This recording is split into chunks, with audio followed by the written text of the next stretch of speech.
You are listening to the regular version of Sexy Marriage Radio. smrnation.com. Welcome back to another episode of Sexy Marriage Radio. Coming to you live again from the 2022 Sexy Marriage Radio Getaway in Indianapolis. We're having a great day. I'm tired. I'll just put that out front. Yeah. It's been a lot of fun, a lot of good content, if I do say so myself. But the interaction with the sexiest people that took the time out to be here and watching the evolution of this process go as a group and as individuals and as couples is so incredibly impactful for me and so enjoyable. And so is everybody having a good time while you're here? And Indy's a cool spot. If you're not familiar with Indy, it is a cool spot. It's hot too. It's hot in Texas. If we were doing this in Texas, it's really hot right now. But nobody wants the weather report for Sexy Marriage Radio episodes. So what we're trying to do each and every week alongside my wife, Pam, is go where the nation wants to go. And we answer your questions. We talk about what's on your mind. And you can let us know at 214-702-9565. Or as always, for the 10 years plus of being on the air, feedback at sexymarriageradio.com, where everything we do is listener-driven. And we also ask the members of the nation to join the platform, be a part of the conversation, and then also spread the word. I even heard tell of a group of people from the Getaway went to lunch or dinner, not sure which one. They talked about Sexy Marriage Radio with their waitress, and now the waitress has listened to a couple of episodes since when another couple went back for lunch the next day. Sweet. So thanks we're for spreading the word in Indy and sexifying downtown Indy, which is fantastic. But we need people's help to make that happen. And so if you're listening to this and you like what's going on, rate and review the show. Help spread the word, because it makes everything get out further and wider to let people know that we believe the hot sex for bed sex is in the bedroom. Yeah, I meant to say it that way. I'm not sure what the that best even sex meant, happens okay. in the bedroom. That's what I meant to say. So, coming up on today's regular free version. Or in the marriage bed, maybe. Because there's hot sex that might be even better than in the bed. Like out by the pool. I'm just saying. But in the marriage bed. Okay, that wraps up today's show. We'll be editing that out. That wraps so up today's show. I don't know where that came from. You guys have a good lunch. I'm not editing that out. Coming up on today's regular free version of Sexy Marriage Radio is a couple of your questions that have come in via email, and we're going to do what we can to answer them. And then again, on the extended content, yes, there will be extended content, and if you're an extended listener, it's a surprise episode today with the extended content. So let's roll. That's all that's coming up on today's show. So it's an email that came in, Pam, that says, my husband and I have listened to several of your podcasts in the past 18 months, and they've helped us knowing some of our struggles are not unique. But we do have one unique situation that we're trying to navigate through. 10 plus years ago, my husband had testicular cancer and had one of his testicles removed. Thank God it was caught early, and no other treatment besides observation was needed, which is fantastic. Having one testicle puts everything in hyperdrive, though, and he needs a sexual release at least a minimum of every 3 days. If he doesn't, he's in constant pain that gets worse with time, and his oncologist said that this is normal and ejaculation is the remedy. I've worked through different phases of resentment of feeling like my body is just a medicine for him, and I still feel that way from time to time. We have an open dialogue about it, and sometimes he masturbates, but we both feel it's important for both of us to be a part of a sexual activity since he had a history with porn, and we don't want to go back there. I'm the lower desire, but we still have sex at least 3 times or more a week and at all different times of the day, and we mix that with intercourse, mutual masturbation, etc. Out of 1 week out of the month, I biologically have a higher drive, and that week there's no issues. It's fun, and we're both into it. We have a good connection. It's the remaining weeks of the month that we struggle. So here's her frustrations, Pam. Sex takes too long. Often it can take over an hour for him to ejaculate. I get tired and or sore, and it's not fun after so long. This leads me to dread going into it. When sex has been going on for a while, sometimes I'll quit, making both of us angry at each other, and then I feel guilty for him not completing. My guilt usually makes me go back and overcompensate later on. And sex is too frequent, and I feel like I can't say no, leading to junk sex that leaves both of us frustrated with each other. His frustrations is my bad attitude makes it harder for him to complete. I don't flirt because I think it'll lead to sex. My desire being too low when I say no and when I'm not into it when we have sex. At times he feels I'm not attracted to him or I don't love him. And when I ask him to do things for me to help me get in the mood, my love language is acts of service, he feels like I'm making him earn sex. Could the root cause of our frustrations be too much sex, aging, lack of energy, high expectations, all of the above? We're in our mid-30s. We've been married 12 years with no prior partners. I would love advice on how to realistically navigate sex under these circumstances. That is a lot. Yeah. Yeah. The pressure, I totally hear where she would feel the pressure. I mean, my initial reaction, of course, was, well, how can she participate in masturbation with him? Right. So that it's not this hour-long painful process for her. Yeah, there's several different things I think we need to start on this thing. One, let's go with, I actually pulled the doctor aside that's here at the Getaway and had a quick conversation about this because I was doing some research on the idea of testicular cancer. Testosterone comes from the testes, the pituitary gland, and the adrenal glands. Right? Those are contributing factors of what makes it all up, right? And when it's an axis. Perfect. Okay. And so it's recognizing that what happens when one testy is removed, the other will up it a lot of times to kind of balance you out. This is always relatively speaking, right? Because lower desire is often the result of losing a testy. I had not heard of hyper desire from it. So I'm curious of what was it like before? That's one question I want to know that we don't know. What was their system like before? Did he come into this and her come into this thinking, well, we've got to be having lots and lots of sex just because that's the role that we play with each other? Well, it didn't sound that way. No, I mean, it doesn't sound that way, but that's a data that is important to note because it could just be amplified. Because again, where I want to land with this is not the biological side of it. okay. I want to land on the biggest sex organ we all have, our brain. Her brain. Mm-hmm. And looking at it, how is he approaching this with his brain? How is she approaching this with her brain? And that's where you're talking about your expectations. You're talking about these dynamics. You're talking about what role am I supposed to play? Because as she's framing this, her map is saying that I want to do these things for him. But yet when she flips the script, he feels like he has to earn it. But she's already in that state of I have to be the salve for his discomfort. Well, okay, I'm going a little bit farther on that, on the brain, right? They feel like they have to do this together and not put it on masturbation because he's had a porn issue in the past. Is she just not trusting him? That this is just going to lead to a bigger porn issue and that's what's putting pressure on her? So that's kind of boxed herself in more because if I'm not participating in it, then therefore history has shown this will rear its head again. Right. And so if I'm not participating here, this porn thing's going to raise its head. And so that's pressure on me. Right.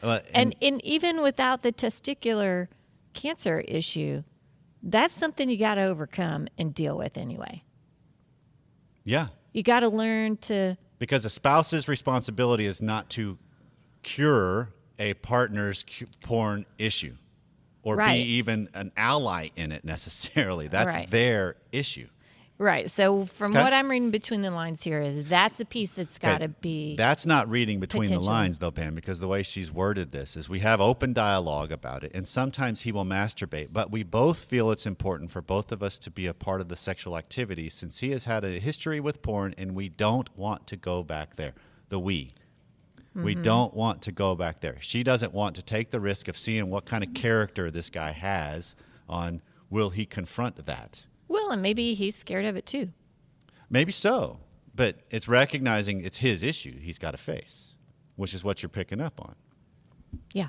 Because that at least takes some of the pressure off of, I have to be the conduit for your release every single time. She'll feel the pressure nonstop. And she's going to, even if she's not, and she takes the pressure off of her own body, I don't have to be the one making this happen for him. Right.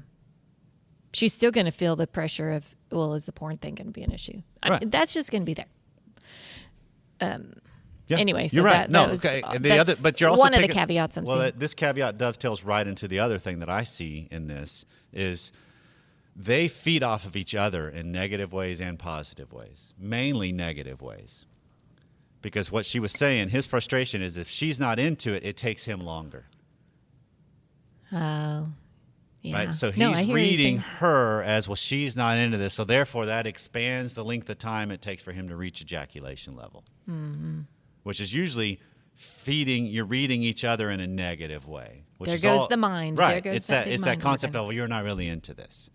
So then you're faced with, okay, how do I either center myself to not have to necessarily read my partner on the way I interpret it, but actually read, they're doing this for me. They're being a part of this with me. They are here. Maybe they're not raring to go and all excited and adventurous, but they're here.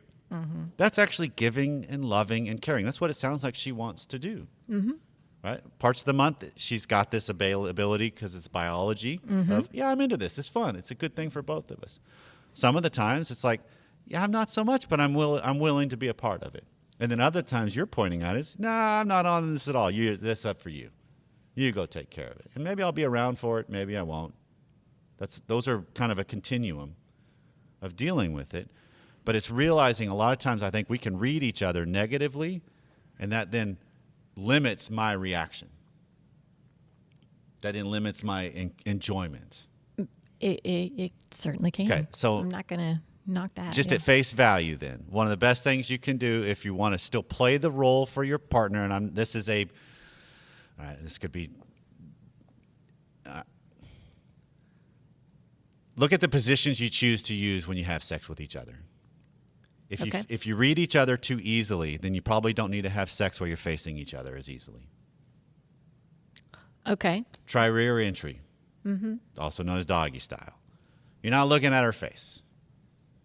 You don't have those cues to like, okay, then it's just the moment. It's the experience. Sometimes that's an easier way to change up that dynamic just to realize, how do I recenter myself? Do it with the lights off. Don't see each other at all. Do it in the dark. And again, maybe that's all they're doing anyway. maybe so, but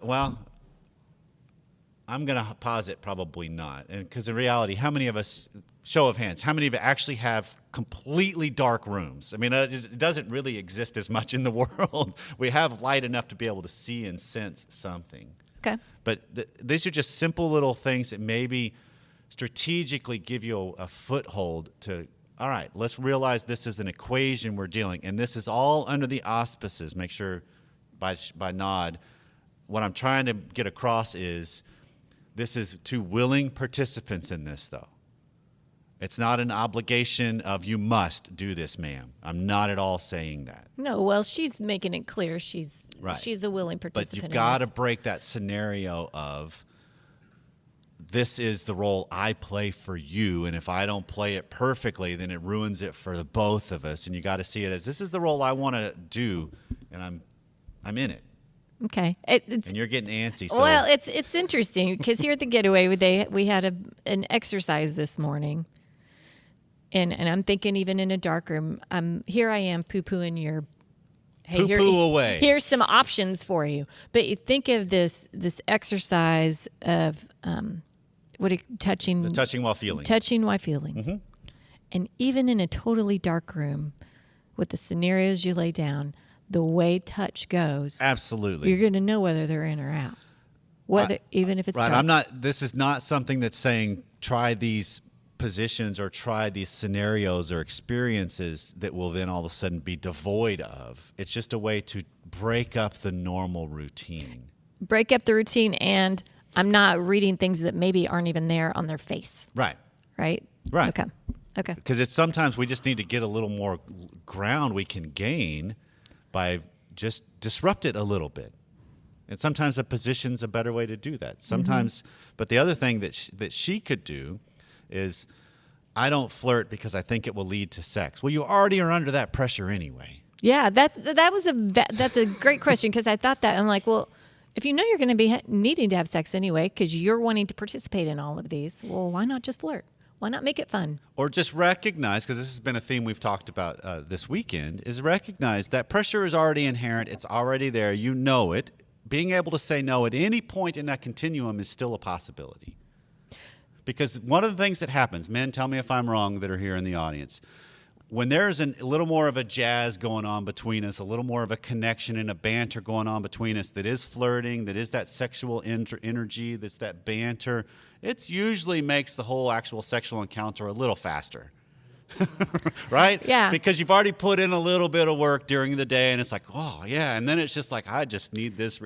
So that actually, by being able to grow into that, doesn't necessarily mean any kind of overture must be resulting in sex right then and there, because at Sexy Marriage Radio, we believe sex is a long game. As the higher desire, one of the things I love is Esther Perel's statement of foreplay starts after orgasm, because you're just setting up the next one. And so it's recognizing, how do I see it as the moves I make on you or the moves you make on me?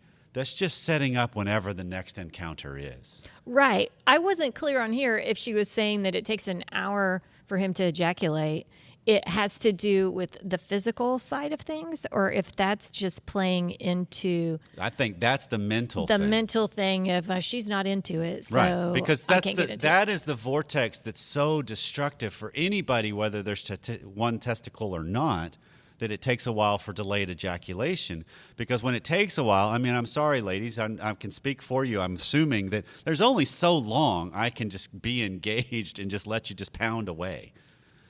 Right? Absolutely. That it's going to be like, come on already. It's time to get some sleep. Right. Or at least we're out of lube. We got to run to the store and take a break. You know, there's this element of it that it's just like, okay, we can only draw out something, even that's good, for so long before one of you just loses the mojo. Yeah. And then you start feeding off of each other, because like, wow, well, you're just, and then it just all crumbles. So that's why, how do you start to see, this is I think where we land this one. Was that just a deep breath because you got something you wanted to say? Well, I was thinking of some ways, the flirting and the things like that we've talked about in the past, and I know these aren't in production anymore. A private affair, that was something, I'll speak for me, that allowed me to get my head in the game. Little cards that just had conversation starters. Yeah. Innocent conversation starters. You got Dan Purcell's Intimately Us app. Intimately Us app. Yep. Some things like that can get your conversation right. going, That gets your get head, you on the erotic. That's the whole thing we're describing, right? It's that idea of the mental side of it, our brain being the biggest sexual organ we have. That can be going on all throughout the day, interwoven throughout interactions. I was just trying to give some actual hands-on. Here's what you can good. do. But that's kind of the same way I'm thinking we land this segment, is that idea of when I can see it as I can flirt, I can interact, and still delay when we actually have to pay that check, if you will. Mm-hmm. That actually is increasing the connection before we even actually had the chance to physically be connected, which might then really interact with and change how long it takes. Because there's a buildup, there's a play. It's less, I'm trying to avoid it and play defense, and it's more, yeah, I'm into this. Whenever it does happen, I'm good. This is a good dynamic, and at least you can gain some ground with yourself and each other on how you treat it. So our sponsors today, Pam, we have the Adventure Challenge In Bed Edition, which is a book full of 50 unique romantic ideas for you and your partner to do together and spice up your intimacy in and out of the bedroom. And it's very simple, Pam. I mean, we've used these books before. Mm-hmm. All you do is you pick a challenge together, you scratch it off, you follow the instructions for an experience that we promise could lead you to be doing something you've never done before. And it's worth noting the thing that it might lead you to be doing that you've never done before, it's not necessarily Kama Sutra or new positions, or it's new presence and activities involved in how you get to the sexual encounters, what you may do during, who you are during. So it's the whole picture. It's not just a book of positions. And that's worth noting, because the Adventure Challenge actually does bring and put the word play back in your foreplay. And it puts exciting and adventure back in your sex life. I love their books. They're so creative. Yeah, we absolutely love the Adventure Challenge in bed edition, and we think you will too. So go to theadventurechallenge.com, use our code SMR20, and this will get you 20% off their books. Sweet. This book helps you connect emotionally and physically. And let's face it, Pam, connected sex equals better sex. Go to theadventurechallenge.com and use our code SMR20 and get 20% off. So another email. My wife and I have been together for 13 years, married for 10. We have 3 amazing kids. We were first together and we had a great sex life. She was always wearing sexy lingerie, which was a huge turn on to me. And we both have aged, and she rarely wears lingerie, even though she knows how much it excites me seeing her in it. I will ask her and she'll just ignore the question. I try to get her to be more vocal in what she wants, as I'm the partner willing to try anything at least once. I recently even decided to go down on her after I finished inside her and really, really enjoyed it. Now I struggle with this when I tell her I'm going to do it. After I finish, I lose the desire. Any help on these things with getting my wife to be more comfortable in lingerie again and going down on her after I finish inside her? Again, this goes right to the reasons we get a lot of emails is, how do I get my partner to do something or lean into what I want, rather than how do you lean into what it is you want better and let her deal with it and confront it better or push it back, or so here's I'm my not question gonna on, wear here's that. my question. How does he lean into what he wants if it's her wearing the lingerie? Well, it sounds like if he brings it up and she's ignoring it, she's pretty well answered it. Okay. Not going to do it. So he's just supposed to leave it at that? Doesn't mean you give up the desire, but you have to realize what I'm facing. She's not going to do it. If you like lingerie that much, you wear it. Might bring up a whole nother issue that could happen, but it is recognizing, okay, and I don't mean her lingerie, just if you like the frilly stuff, how do you create an environment to see if she'll join? Maybe she will, maybe she won't. But again, this is those power plays that we have in marriage. There's these things when I'm first meeting somebody and falling in love with them. It's a natural thing of, I want to do what they like about me in this. I want to do what it is they enjoy, right? Because we're all idealistically distorted and chemically high, right? So we don't see the whole story. I said here earlier in the weekend that it's our marketing departments, right? And they are spin masters, right? Don't look at that back there. I'll do this though. And then all of a sudden when I get into this whole thing and life takes over, and now all of a sudden the way I look at myself changes, or I don't really like the way being a mother has changed my body. I mean, there's a lot of other things that could be going on with her. She's like, I'm not wearing that stuff anymore. And it could be because the stuff that you want her to wear is based on what she was rather than how she is now. Maybe there is something that is appealing and you haven't tried to adjust to that. That's what I'm wondering. There are other things that are appealing. Some of that lingerie is just so uncomfortable. I mean, who wants to lay around and make out or whatever, even in that, because it's so uncomfortable. You're asking the wrong person on that one. Ladies, isn't some of it really uncomfortable? I mean, I'm getting a lot of nodding heads. So, here. yeah, some of it's not for comfort. Exactly. Right. But depending on what kind it is that he likes, who knows which that is, right? There's other, yeah. I mean, so try a broader gamut of it.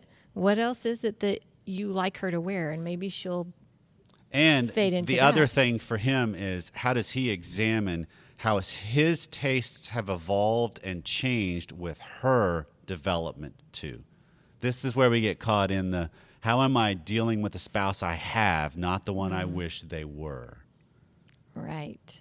Because we evolve as people. And then the second thing he talked about is that idea of, I really enjoyed going down on her after finishing inside her, and now I don't really want to, because I think, what he even said, I struggle with this. Wanted to.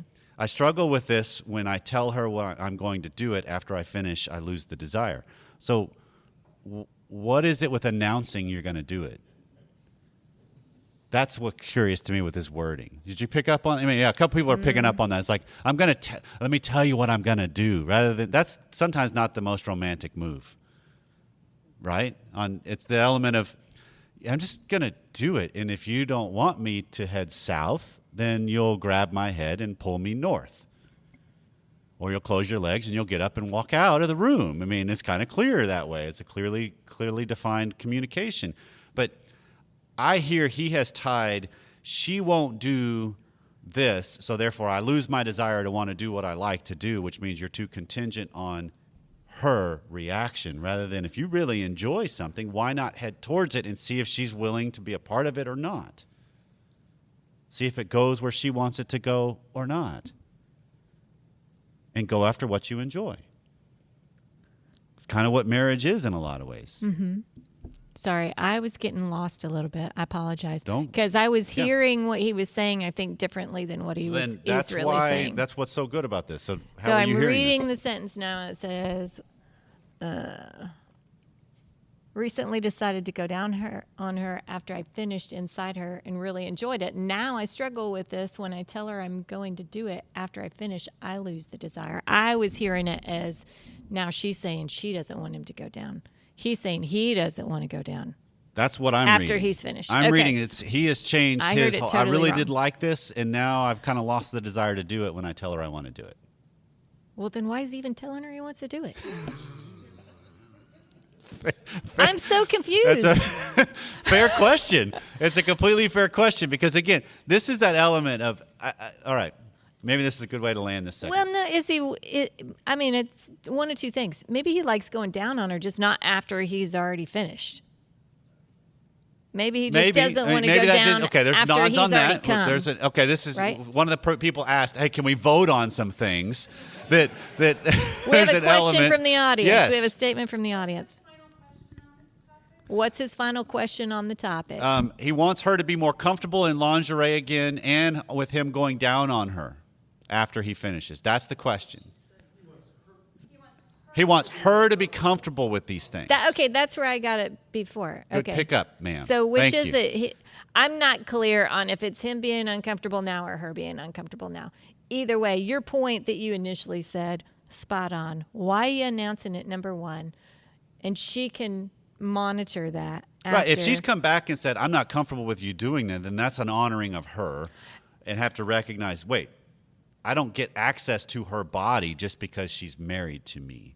And why is it that she's uncomfortable with it? Do we even have a clue? Or does he We have don't. a clue? Maybe she's weirded out because he came and it might be messy and that's uncomfortable to her. That's one of the Well- messiness and icky things of like, really, I don't know if I want to do that, but Well, if she's self-conscious about that, but he's the one that's down there, well, that's kind of on him, right? So let's have that conversation Yep. together. And if it's not bad for him, then yeah, I see both of the Go things on. he's asking is he is trying to influence something he has no control over. Right. He needs to own himself in this and move forward into this is what I really like. You may or may not do this. You may or may not be comfortable with this, but this is what I like. If I force myself beyond it, that's an issue. But being able to express what my desires are is part of our growing up. That's part of who we are. Mm-hmm. We are faced with this in varying ways in every single one of our marriages. I have a preference of what I like. And so like when I lay out a shirt of mine that I would love for you to wear, and you come home from your day and it's been a rough day and you just hang it back up in the closet, that's a pretty clear signal of I'm not interested in that right now. But I still did earn myself in the manner in which I spoke what I wanted. And we see. he could do the same with the lingerie. He could. Right? He Just make sure it's absolutely comfortable. could. All I'm asking of you, fella, make sure it's something comfortable. But email us in because if we're not Yes. clear on the second question there, because I think we got a little confused on what it was you were asking. Yeah. So Yeah. follow a lot up of to I think a feedback. lot of what we need to do is higher desire husbands, lower desire wives, or reverse that, higher desire wives, lower desire husbands. How am I living more overtly with my desires and letting my adult partner handle themselves with the pushbacks that they need to? with the adjusting, the audibles, the saying no's, the no, because that's the process of both of us growing up and becoming better. And we're going to leave it at that. We almost did evolve into the let's vote. Choose your own adventure episodes of Sexy Marriage Radio. Should we take option B, option C? Because think about how many variations there are with what unfolds in married life. But the one thing that's always rung true, Pam, is the honor and the privilege it is to have the nation reach out to us and trust us to ask these questions and to seek help in their situations, because what we really want to have happen is we want married life to continually to be hot and sexy and vibrant, because the marriage bed is the hotbed for sex. Well, this has been Sexy Marriage Radio. If we left something undone, let us know. 214-702-9565. Feedback at sexymarriageradio.com. So wherever you are, however you chose to listen, thanks for hanging out with us. See you next time.